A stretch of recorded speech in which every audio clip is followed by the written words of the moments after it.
విజయవాడ తూర్పు నియోజకవర్గంలో రోడ్లు డ్రైనేజీ వ్యవస్థను ఎమ్మెల్యే గద్దె రామ్మోహన్ పరిశీలించారు. ప్రధాన సమస్యగా ఉన్న అండర్ గ్రౌండ్ డ్రైనేజీ 6 నెలల్లో పూర్తి చేస్తా అని హామీ ఇచ్చారు. గత ప్రభుత్వ పాలనలో రాష్ట్రం అస్తవ్యస్తంగా తయారైందని ఎమ్మెల్యే మండిపడ్డారు.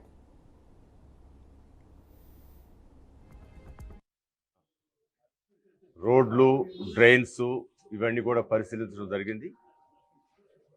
రోడ్లు 3 రోడ్లు కూడా శాంక్షన్ ఇవ్వడం జరిగింది.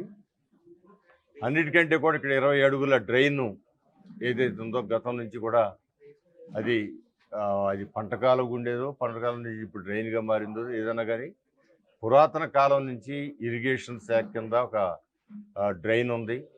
ఆ డ్రైన్ కోసమే ప్రత్యేక నిధులు ఆ రోజున తీసుకురావడం కూడా జరిగింది 2014-19లో. అది వెంకయ్యనాయుడు గారు విజయవాడ నగరం మీద ఉన్న ప్రేమతో 500 కోట్లు ఇవ్వటం, దాని మీద కొంతమేరకు వర్కులు జరగడం కూడా జరిగింది. గత ప్రభుత్వంలో దురదృష్టకరం వాళ్ళు ఆ వర్క్లన్నీ కూడా నెగ్లెక్ట్ చేయటం వల్ల ఇవాళ అండర్ గ్రౌండ్ డ్రైనేజీలన్నీ విజయవాడలో పొంగుతూ ఉన్నాయి. చాలా వరకు సైడ్ స్టారం వాటర్ డ్రైన్లు అయితే సగం కట్టుండటం వల్ల ఎక్కువ డ్యామేజ్ అవుతూ ఉన్నాయి. దీన్ని మరలా ప్రత్యేకంగా నారాయణ గారితో డిస్కస్ చేయడం జరిగింది మినిస్టర్ గారితో.